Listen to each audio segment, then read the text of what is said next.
Imagine a time when America was gripped by the fear of a secret network of Satanists bent on causing harm to the innocent. That time was the 1980s and 1990s. Welcome to the fourth episode of What's True. Today, we embark on a journey to a period marked by fear and paranoia, a time when the United States was held captive by the specter of an underground satanic network. The genesis of this panic was not born from evidence, but rather from the fertile grounds of conspiracy theories, misinformation, and quite frankly, a great deal of imagination. This fear was not unfounded, at least not in the minds of those who believed. The seed was planted by the book Michelle Remembers, published in 1980. Co-written by a Canadian psychiatrist and his patient, who later became his wife, it narrated the chilling tale of Michelle's recovery of repressed memories of ritual satanic abuse at the hands of her own mother. The idea that memories of horrific abuse could be buried and later unearthed struck a chord with the public, and it was this idea that allowed the satanic panic to take root. The book was not intended to incite fear. It was a story of recovery, of overcoming unimaginable trauma. But its unintended consequence was to spark a wildfire of fear that would sweep across the nation. The concept of repressed memories became a tool that was wielded without caution or care. It led to a belief that there was a hidden, sinister world lurking just beneath the surface of everyday life. A world where innocent children were at the mercy of devil-worshipping cults. The panic was fueled by a collective fear, a fear that was stoked by sensationalized media reports, inaccurate statistics, and self-proclaimed experts on Satanism. The result? An era of heightened suspicion, where every stranger could be a potential threat, and every act of kindness could have a sinister motive. So began the era of the Satanic Panic, a time of fear, hysteria, and paranoia. It was a time when the line between reality and imagination was blurred, a time when the lives and livelihoods of the innocent were destroyed by unproven accusations. But let's not get ahead of ourselves. This is just the dawn of the Satanic Panic. There's much more to this story. On October 28, 1988, an infamous documentary aired on NBC, Devil Worship, Exposing Satan's Underground. In this gripping broadcast, Geraldo Rivera, a prominent television personality, painted a terrifying picture of a secret satanic underworld plaguing the United States. He relied heavily on self-proclaimed Satanism experts who, in reality, were often no more than enthusiastic alarmists, riding the wave of panic for their own gain. Rivera claimed that there were over 1 million Satanists in the country, and that chances were they were lurking right there in your town. It was a sensational statement backed by misleading and inaccurate statistics. Crimes with only the most tenuous links to Satanism were held up as proof of this nefarious underground network. The documentary was a masterstroke in fear-mongering. It played into the existing anxieties of the time, exploiting the public's fear of the unknown, of the dark forces that might be hidden just beneath the surface of their seemingly safe communities. This fear was further fueled by the media, which latched onto the sensational story with a fervor that only served to fan the flames. The impact of Rivera's documentary was monumental. It became the most viewed documentary in television history, embedding itself in the collective consciousness of the nation. The idea of a vast clandestine network of Satanists abusing children became a horrifying reality for many. The documentary did more than just report on the Satanic Panic. It actively fueled it, spreading fear and suspicion like wildfire. The fallout from the documentary was far-reaching. It destroyed lives and livelihoods as innocent people were accused and ostracized based on unfounded suspicions. The Satanic Panic was no longer just a fringe theory. It was a national concern, a specter haunting America, all thanks to Rivera's documentary. Rivera's documentary fanned the flames of the Satanic Panic, casting a dark shadow of fear and suspicion over the nation. This shadow would linger for years to come, a grim reminder of the power of misinformation and mass hysteria. In 1983, a case exploded onto the national scene that would become the epicenter of the satanic panic, the McMartin preschool trial. What started as an allegation from a single parent quickly spiraled into a nationwide hysteria. The McMartin preschool, a family-run institution in California, found itself at the center of an unthinkable storm. A parent accused the daycare owners of sexually abusing her son. What followed was a snowball effect of terror and paranoia. The police, in a move that would later be criticized, sent a letter to all parents warning them of potential abuse. They urged parents to question their children, inadvertently leading them to plant seeds of suspicion and dread. This was no ordinary questioning.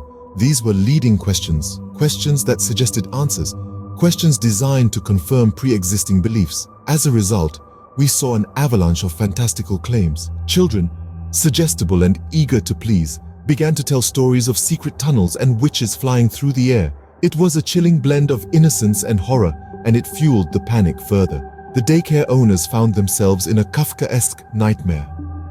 Trials, retrials, and a relentless public scrutiny dragged on for 7 long years.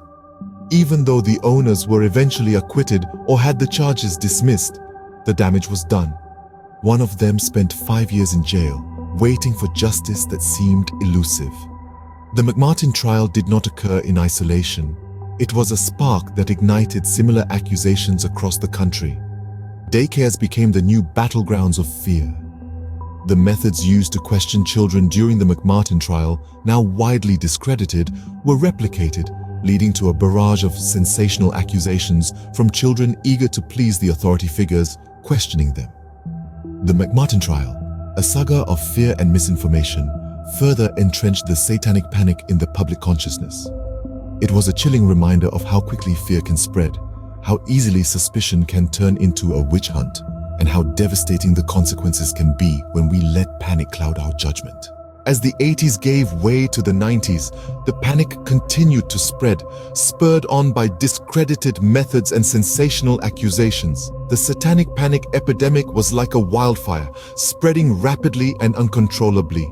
It infiltrated the heartland of America, reaching into every corner, every small town, and every community. Daycare centers around the country became the focal point of this hysteria. Innocent daycare providers found themselves accused of unspeakable crimes, their lives upended in the blink of an eye. The methods used to question the young children were not just flawed, but grossly inappropriate.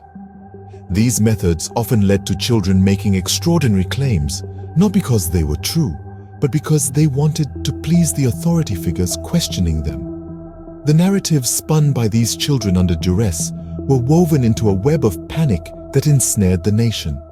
The consequences were dire. Lives were ruined, reputations were tarnished, livelihoods were destroyed.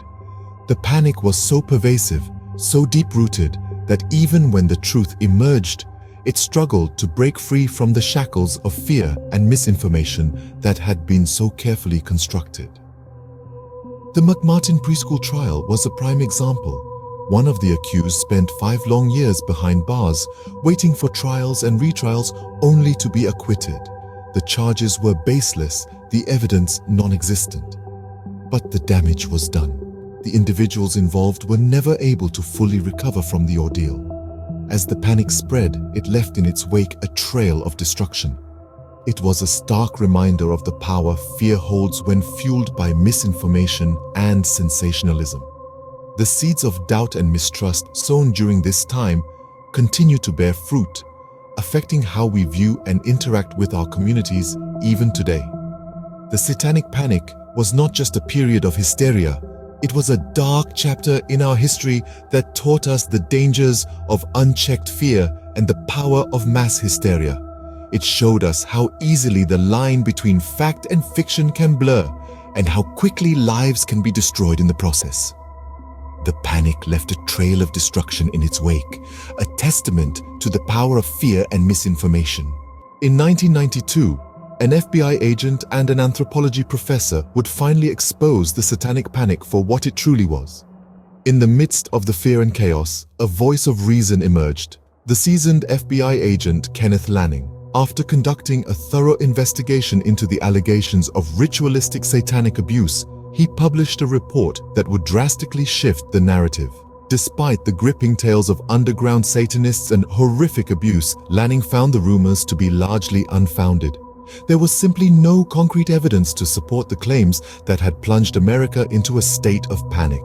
Enter Professor Philip Stevens Jr., an anthropologist from the State University of New York at Buffalo. Taking a step back from the frenzy, he critically examined the situation from a cultural and societal perspective. His conclusion was as shocking as it was eye-opening. Stevens boldly declared the widespread allegations of crimes by Satanists as the greatest hoax perpetrated upon the American people in the 20th century. His statement was a blow to the hysteria that had gripped the nation. It was a stark reminder that mass panic can lead to the creation and spread of unfounded rumors. It was a wake-up call to the power of fear, the danger of misinformation, and the human tendency to believe in the sensational. These revelations did not erase the damage done. Lives had been ruined, reputations shattered, and trust destroyed. However, they served as a much-needed reality check. The satanic panic was not a hidden network of devil worshippers, but a manifestation of societal fear and misunderstanding. The fallout of the satanic panic serves as a stark reminder of the damage that can be done when fear and misinformation take hold. As we move forward, it is essential to remember the lessons learned from this dark chapter in our history. Thus ended the era of the satanic panic, leaving behind a sobering lesson about the power of fear, hysteria, and misinformation.